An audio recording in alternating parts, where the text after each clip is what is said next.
Salut tout le monde, aujourd'hui cette vidéo elle va être dédiée à ma RX8.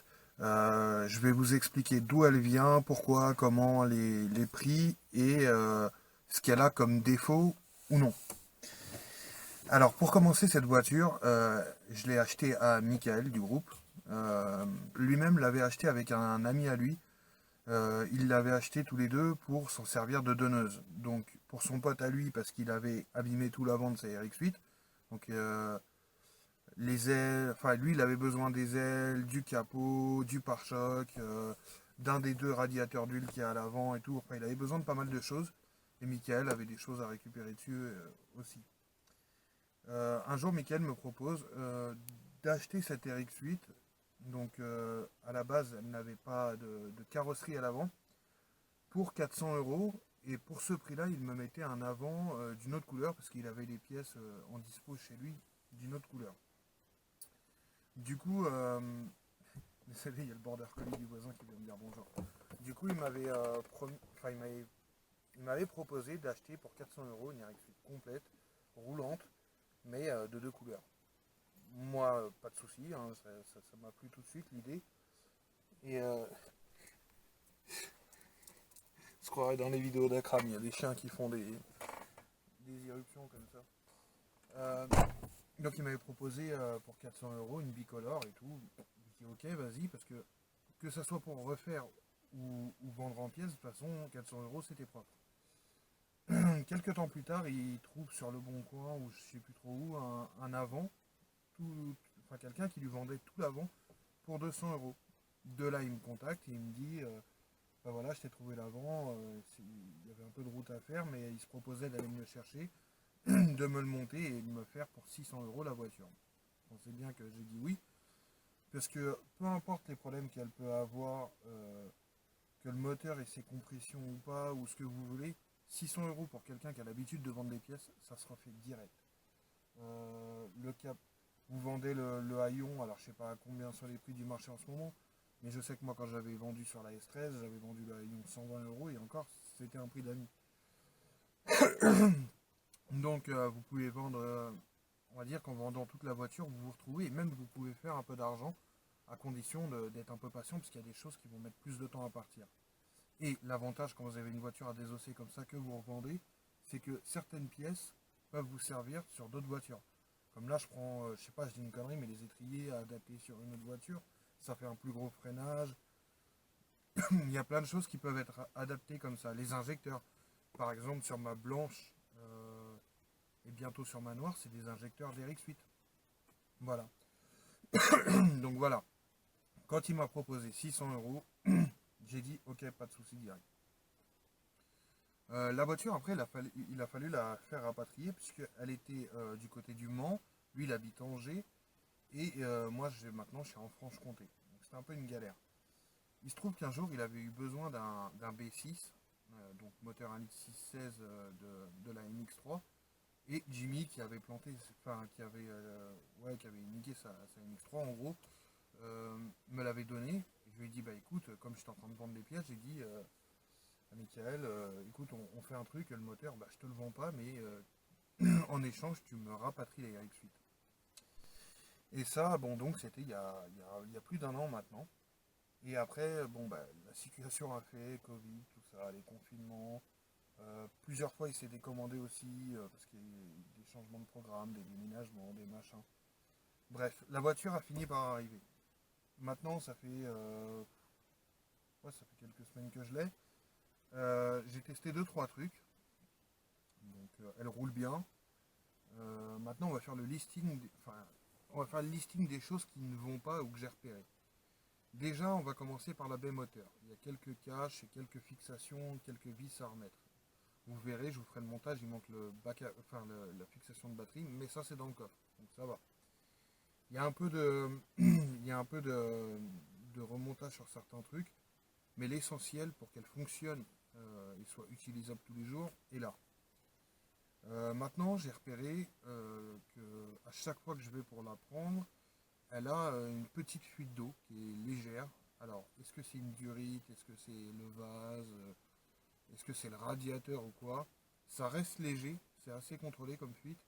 Et moi, quand j'ai contrôlé mes niveaux dans le vase d'expansion, et puis j'ai pas fait le radia, mais quand j'ai contrôlé dans le vase d'expansion, il y avait encore ce qu'il fallait.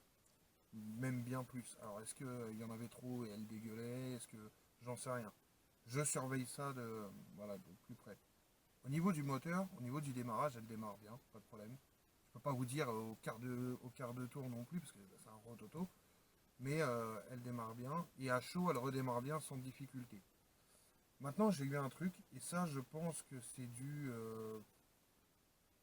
à un défaut, enfin, à un mode dégradé qui doit se déclencher de temps en temps, ou peu importe, enfin, un truc qui fait que, bah, la plupart du temps, elle va marcher super bien, et des fois, vous savez pas pourquoi, vous la mettez en première, vous mettez pied dedans, et c'est comme si elle roulait au limitateur. C'est-à-dire que moi, j'ai fait les 200 mètres qui séparent ici de la sortie du parking, pied dedans, en première, 20 km/h, et ça avançait pas. J'ai pas compris. Donc, ça, c'est un petit défaut. Je sais que c'est une merde, c'est une broutille, c'est un truc qui va se régler assez rapidement. Maintenant, je sais que la batterie est un peu faiblarde, et visiblement, les RX8 n'aiment pas être un peu faiblarde sur la batterie. Et en plus, bah, là, j'ai l'essence qui commence encore à être au plus bas, donc bon, c'est vrai que ça tête comme une vache, comme voiture. Sinon, en dehors de ça, on a fait des essais avec Jimmy, et elle a l'air de marcher assez bien. Vous dire si elle a ses 230 chevaux, j'en sais rien, j'ai pas un banc de puissance dans le cul, mais en tout cas, elle réagit. Euh, Faisons le tour de la voiture. Donc, ce que j'ai à changer, j'ai un optique arrière, un catadioptre, euh, un répétiteur là sur le côté. Euh, L'optique arrière peut se réparer, mais autant le changer, hein, ça fera mieux. J'ai deux grilles à mettre au niveau du pare-choc avant qui n'y sont pas. Et deux trois vis à remettre par-ci par-là au niveau des radiateurs d'huile, tout ça, parce que je pense qu'il l'a remonté assez dans la précipitation. Euh, j'ai les amortisseurs à changer, puisque j'ai un ressort cassé là-bas.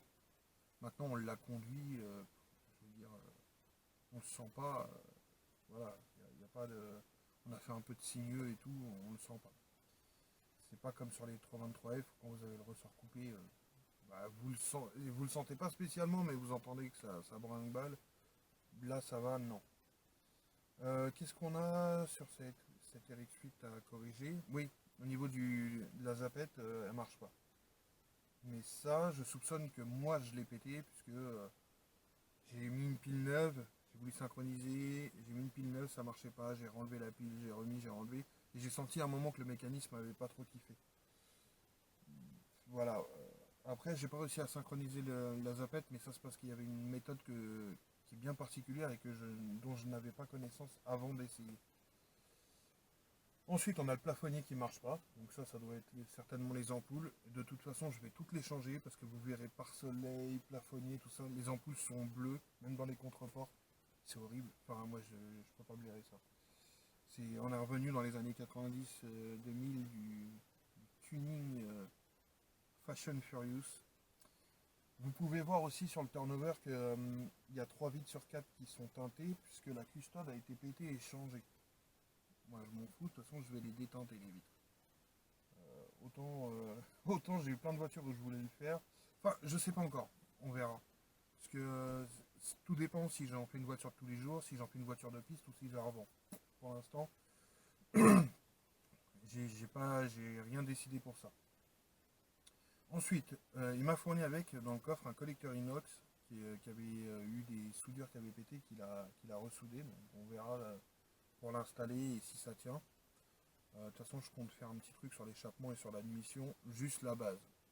Elle a été décatalysée, parce que vous savez que sur les RX8, il faut les décatalyser, sinon ils se bouchent et ça vous pète le bloc. Voilà, quand je l'ai passé à l'OBD, elle avait deux codes d'erreur, à savoir un truc au niveau de la richesse, mais c'était au moment où elle tournait avec 30% d'éthanol plus du 95-10, donc voilà. J'ai pas retesté depuis. Et un truc au niveau de l'air.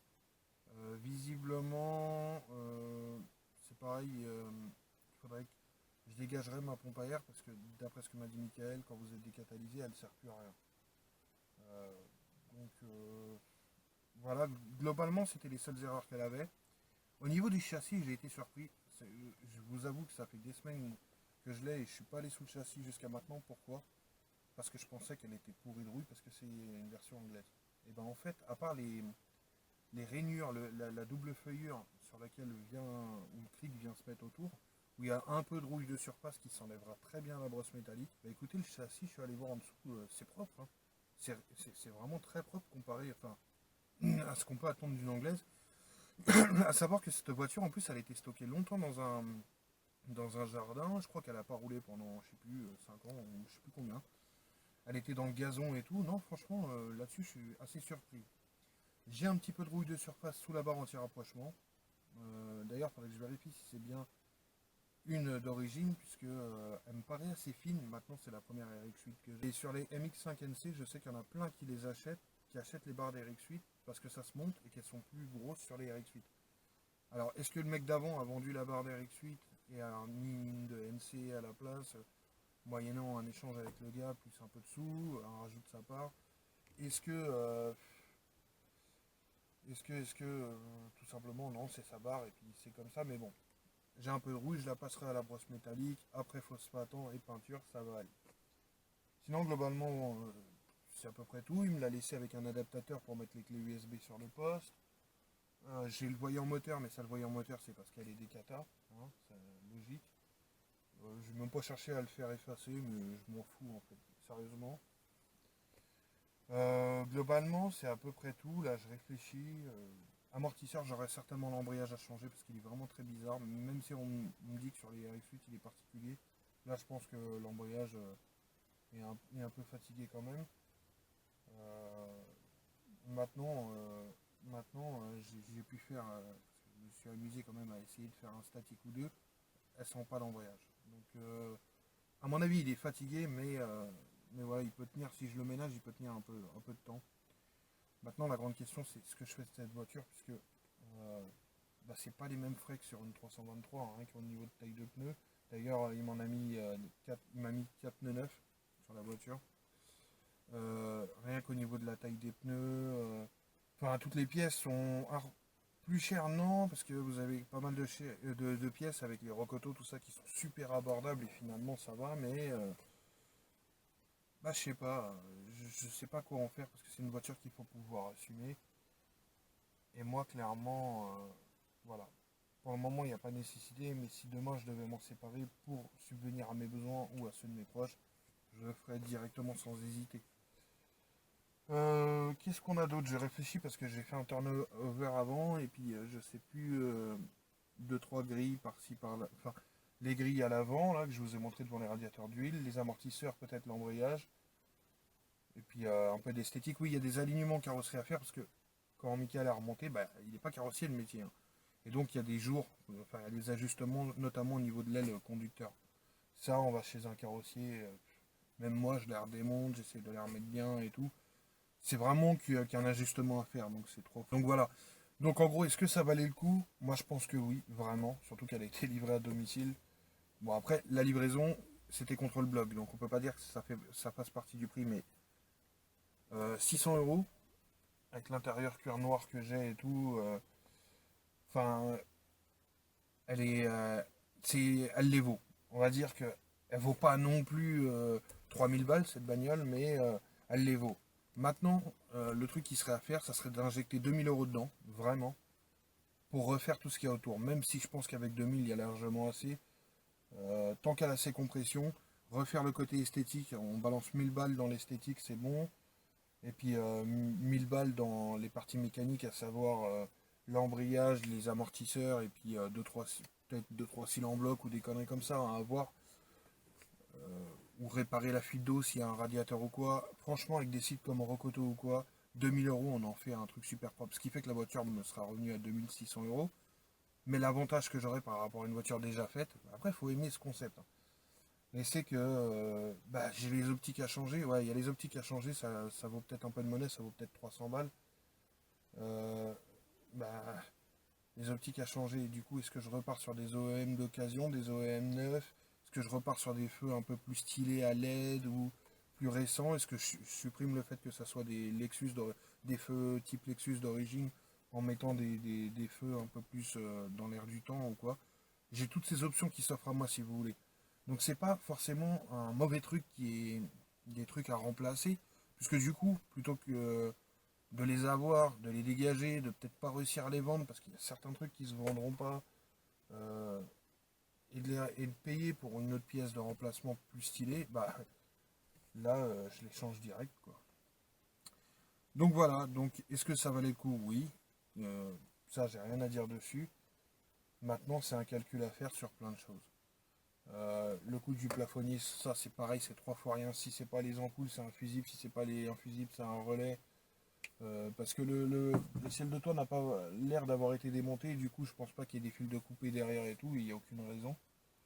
Euh, voilà, c'est que des broutilles. Je pense qu'il y a un haut-parleur qui est en train de me lâcher ou qui est en train de se décabler. Ça c'est pareil, hein, les haut-parleurs. Vous allez chez Carter Cash, une paire de haut-parleurs, vous le prenez en Alpine, dans ce diamètre-là, vous en avez pour 20 balles la paire en neuf. Donc, Joseph.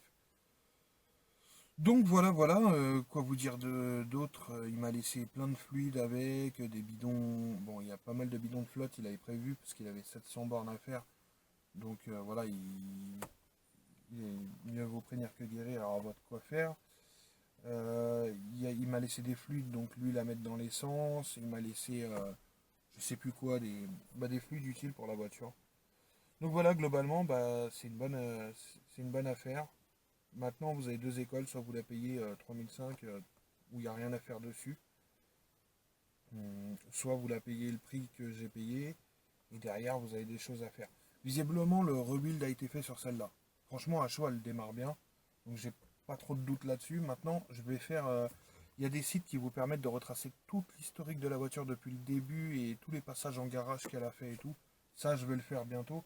Vu que c'est payant, j'attends juste un petit peu, mais voilà.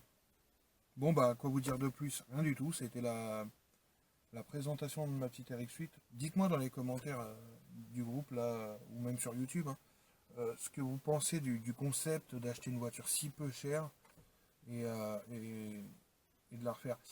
Alors, dans les 2000, voilà, je pense peut-être 2000, 2002, enfin bon, parce que je crois qu'il y a la deux cartes grises de retard. Maintenant, les gens se font un monde avec les cartes grises. Oh, c'est un truc de ouf et tout. Vous allez voir, vous avez un pote garagiste, enfin, il est garagiste au concessionnaire, bah lui, il a moyen de passer du dernier propriétaire connu à lui. Donc en gros, vous lui revendez pour un euro symbolique, il vous la revend un euro symbolique. Enfin, grossièrement, dans l'idée, c'est une idée comme ça. Et puis après, votre carte grise, c'est bon. Même si c'est pas bon comme ça, bah après, la voiture, soit ça vaut le coup financièrement de faire les deux cartes grises de retard, soit vous la vendez en pièces et vous récupérez vos billes plus des sous. Ou soit vous en faites une pistarde. Parce que je le rappelle, sur piste, il y a des disciplines où il n'est pas nécessaire que la carte grise soit à votre nom. Moi, j'ai participé moi-même à des week-ends de drague organisés par l'ATD, par American Drivers, par pas mal de monde. Je leur présentais ma carte grise qui était rayée depuis les années bissextiles. Elle était rayée depuis les années. Enfin, elle était d'époque, elle était rayée d'époque. Je pense que c'est le concessionnaire qui l'avait rayée, quoi, limite. Donc voilà. Si j'aurais les balais d'essuie-glace, oh my god, chez Babou ça vaut 3 euros les balais d'essuie-glace. En gros, hein, si on va aller au moins cher. Bien entendu, quand on a une voiture comme ça, on essaie de mettre un petit peu de qualité, ce que je ferais. Et c'est pour ça que je réfléchis vraiment à ce que je veux en faire. Voilà, on a fait le tour. Je crève de chaud, j'ai fermé la portière et la fenêtre pour pas qu'il y ait de bruit extérieur qui nous gêne, mais je crève de chaud. Alors, je vais vous laisser, je vous dis à plus. N'hésitez pas à poster sur le groupe vos travaux, vos sorties, euh, vos projets, tout ce qui vous concerne en fait, et pas des trucs que vous avez chopés sur le net. Je vois que c'est assez bien respecté, du coup c'est cool. Mais surtout, n'hésitez pas et puis parlez entre vous, parce que vous avez plein de choses à apprendre les uns des autres, je vous assure. Moi qui vous connais presque tous, à 90% des gens sur ce groupe, moi qui vous connais presque tous, vous avez beaucoup de choses à apprendre les uns des autres et vous avez des connaissances complémentaires. Et vous avez la même passion et globalement la même mentalité sur ce groupe. Donc vraiment, je vous invite à partager. Bon allez, ce coup-ci, je vous laisse. Salut. Alors on va vous refaire un petit redémarrage à chaud. Donc ça fait quelques minutes que je la laisse tourner. Bon alors, on m'a expliqué que sur les RX8, les instrumentations, c'était pas ce qu'il y avait de plus fidèle, mais elle est chaude, faites-moi confiance. Ouais, j'ai pas fait le con, mais elle est chaude. On la coupe. Contact. Alors, à vous de me dire si ceux qui connaissent les Rototo, les RX8, si d'après vous, elles démarrent assez rapidement à chaud pour vous ou pas. Évidemment, il y en a qui remplacent par des plus gros démarreurs pour que quand il y a un manque de compression, bah, ça démarre mieux. D'après Michael, c'est pas le cas. Enfin, en tout cas, il m'en a pas informé. À vous de me dire ce que vous en pensez. Non, je voulais juste écouter un bruit. Hein. J'étais pas parti pour faire le con.